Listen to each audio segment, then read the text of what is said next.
Hello, welcome to A Healthy Well. This is Dr. Tess. Today, the 25th of July 2021, the church celebrated the first ever World Day for Grandparents and the Elderly, a day set aside to pray for, recognize, and celebrate these incredible individuals amongst us. And so, in honor of our grandparents and the elderly, I will start a series on the aging process so that you can understand what really happens and how we become old and gray and wrinkled.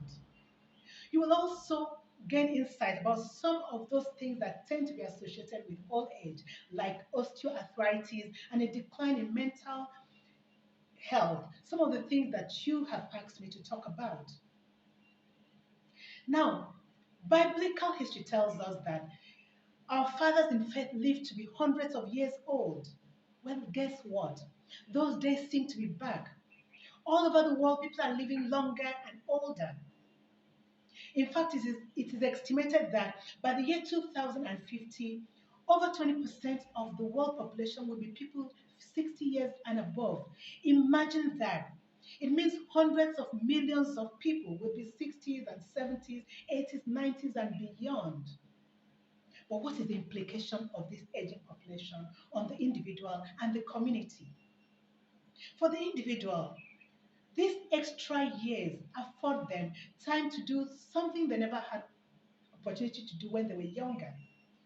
At that age, people who are older are no longer interested in impressing others or living for others. And so they can do things for themselves now. They can take on new careers or new hobbies. They can share their wisdom with younger people.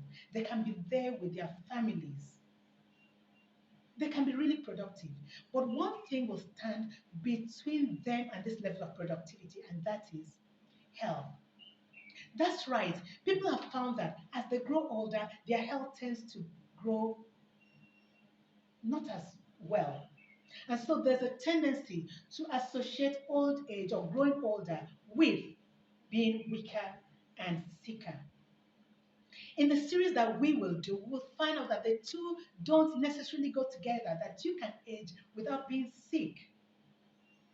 And you will understand the things that you can do to ensure that that happens. So wherever you are on the age spectrum, this is for you. If you are super young, like you are in your 20s, this is the time to habitualize those things. I don't know if there's a word like habitualize, but you know what I mean, right? Habitualize those things and those behaviors that will ensure that your later years are spent in peace, tranquility, and good health. And if you are middle aged like I am, this is the time to be very intentional about everything that you do, your habits, your activities, your relationships, your diets, and your friendships. And if you are further along on the age spectrum, congratulations. If you are strong and healthy, I encourage you to keep doing those things that you have done that have brought you this far. But if you find yourself weak and sick, all hope is not lost. There are certain things you can do to improve the narrative. But hey, because today is a World Day for grandparents and the elderly, I'll give you a challenge to pick up the phone and call someone who is old and elderly. Could be your parents, your grandparents. After this video, I'm going to call my mother-in-law.